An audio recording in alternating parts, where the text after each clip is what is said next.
দাঁড়া দাঁড়া বস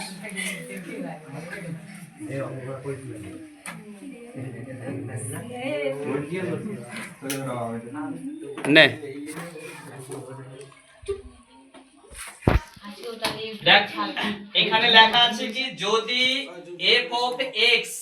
সমান সমান x square plus 9x minus 6 হয় তাহলে f of 0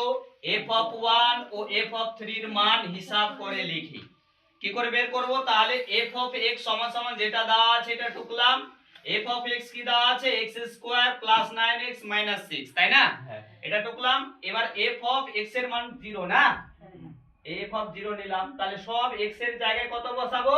0 0 এর স্কয়ার প্লাস 9 ইনটু 0 মাইনাস 6 তাহলে 0 এর স্কয়ার 0 হয়ে গেল প্লাস 9 ইনটু 0 0 মাইনাস 6 তাই তো তাহলে দাঁড়ালো কি মাইনাস 6 তাহলে f of 0 এর মান কত বের হলো মাইনাস 6 তাই তো এবার বের করব আমি কি f of 1 এর মানটা বের করব সেম একই রকম ভাবে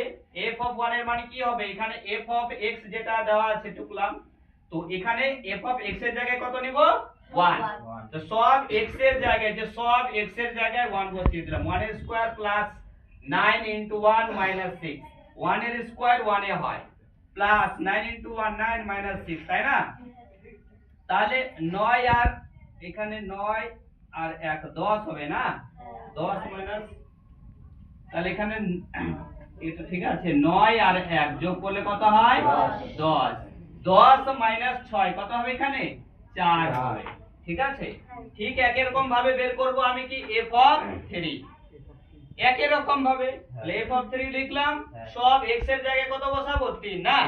3 তার স্কয়ার প্লাস 9 ইনটু 3 মাইনাস 6 9 এর স্কয়ার হবে কত 9 তাহলে 9 ইনটু 3 কত 27 মাইনাস 6 27 আর 9 যোগ করলে কত হলো 36 36 থেকে 6 বিয়োগ করলে কত হলো 30 হয়ে গেল এরকম করে বের করতে হবে আমাকে f of x এর মান ঠিক আছে এরকম একটা অঙ্ক দিবে পরীক্ষায় যেমন দুইয়ের গুলো সেই একই রকম বলছে নিচের বহুপদী সংখ্যামালা f of x এর f of 1 O f of -1 এর মান হিসাব করে লিখি এখানে একটা অঙ্ক নিয়ে নিলাম আমি এইভাবে দুইয়ের সব অঙ্কগুলো করতে হবে হ্যাঁ সব ক্ষেত্রে f of 1 R f of -1 এর মান বের করতে হবে শুধু বহুপদী সংখ্যামালা আলাদা আলাদা আছে দুইয়ের যতগুলো অঙ্ক আছে তাহলে f of x যেটা দেওয়া আছে এটা টুকলাম সমান অতএব দিয়ে আমি এখানে f of 1 লিখলাম এই যে f of 1 সব x এর জায়গায় 1 বসিয়ে দিলাম এই যে x এর জায়গায় 1 বসিয়ে দিলাম তাহলে 2 ইনটু 1 এর কিউব প্লাস 1 এর স্কয়ার প্লাস 1 প্লাস এই যে x এর জায়গায় 1 প্লাস 4 দেওয়া আছে 2 ইনটু 1 এর কিউব কত হবে 1 হবে প্লাস 1 এর স্কয়ার 1 প্লাস 1 প্লাস 4 তাই তো তাহলে 2 একে 2 যোগ 1 যোগ 1 যোগ 4 সবগুলো যোগ করে কত হচ্ছে 8 হচ্ছে তাহলে f of 1 এর মান বের হয়ে গেল একই রকম ভাবে আমরা বের করব কিসের মান f of -1 এর মান f of -1 এর মান বের করব তাহলে লিখলাম এই যে এখানে 2 x এর জায়গায় -2 তার কিউব প্লাস x এর জায়গায় -1 তার স্কয়ার প্লাস x এর জায়গায় -1 এটাকে মাইনাস আছে ওইজন্য ব্র্যাকেট দিয়ে লিখব নালে ভুল হবে হ্যাঁ প্লাস 4 তাহলে এখানে 2 মাইনাসের মাথায় যদি 3 5 7 যদি থাকে তাহলে মাইনাসই আসবে ঠিক আছে আর একের উপর যা থাকুক একই হয় তাহলে -1 হলো এখানে মাইনাসের স্কয়ার মাইনাসের মাথায় যদি 2 4 6 এগুলো থাকে তাহলে কি হয়ে যাবে প্লাস তাহলে মাইনাসের স্কয়ার কি হয়ে গেল প্লাস 1 এর স্কয়ার 1 হলো মাইনাস এই যে প্লাস মাইনাসে মাইনাস 1 প্লাস 4 এই মাইনাসের পার্টটা একটু ভালো করে দেখতে হবে নালে ভুল হবে ঠিক আছে তাহলে এখানে কত হয়ে গেল 2 একে 2 মাইনাস 2 প্লাস প্লাসে প্লাস 1 একে 1 মাইনাস 1 প্লাস 4 মাইনাস 1 প্লাস 1 কেটে দিলাম প্লাস 4 থেকে -2 বাদ দিব তাহলে কত হবে 2 হবে তো 2 এর যতগুলো অঙ্ক আছে আমরা এইভাবে করব সব ক্ষেত্রে আমাকে f of 1 R f of -1 এর মান বের করতে হবে শুধু আমাদের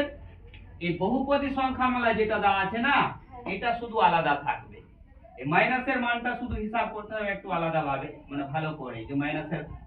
মনে রাখতে হবে যে মাইনাসের পাওয়ার যদি 3 5 7 থাকে তাহলে মাইনাসই হবে হ্যাঁ আর যদি মাইনাসের পাওয়ার প্লাস থাকে তাহলে তো প্লাসই হবে মাইনাসের পাওয়ার যদি 2 4 6 থাকে তাহলে কি হয়ে যাবে মাইনাসটা প্লাস হয়ে যাবে এভাবে f of -1 এর মান বের করতে হবে দুইয়ের যতগুলো অঙ্ক দেওয়া আছে সবগুলো একই জিনিস বের করতে হবে একটা f of 1 আর একটা f of -1 তিনের গুলো বলছে যাচাই করে দেখতে মানটা সত্য না মিথ্যা। বলছে নিচের বিবৃতিগুলি যাচাই করি। p অফ x দেওয়া আছে কত, x মাইনাস 1 দেওয়া আছে। আমাকে ওই বহুপদী সংখ্যামালার শূন্য খুঁজতে বলছে, শূন্য বলছে শূন্য দেওয়া আছে। শূন্য কত দেওয়া আছে, 1 দেওয়া আছে। তাই আমি ওই বহুপদী সংখ্যামালার শূন্যটা বের করে দেখব ওরা যেটা দিয়েছে সেটা আছে না আলাদা আছে। যদি সেটাই আসে তাহলে সত্য হবে, আর যদি আলাদা আসে তাহলে কি হবে, মিথ্যা হবে। তাহলে আমি লিখলাম এখানে x মাইনাস 1 এটা হচ্ছে একটা রৈখিক বহুপদী সংখ্যামালা। কিরকম, রৈখিক। তাহলে এই রৈখিক বহুপদী সংখ্যামালার শূন্য খুঁজি। শূন্যটা তাহলে কি করব, আমি x মাইনাস 1 সমান সমান কি করে দেব, শূন্য। এবার এখান থেকে x এর মান বের করব। x এর মান কত হলো, মাইনাস 1, ওইদিকে প্লাস 1। x এর মান আমাদের কত আসলো, প্লাস 1। এটাই হচ্ছে এই রৈখিক বহুপদী মালার শূন্যর মানটা। শূন্য কত আসলো, 1। আর ওরাও কত দিয়েছে, 1। তাহলে বিবৃতিটি সত্য না, তাহলে বিবৃতিটি সত্য। তিনের সব অঙ্ক যত আছে এইভাবে বের করতে হবে এক এক ভাবে, ঠিক আছে? এইভাবে করে নিয়ে আসতে হবে সব।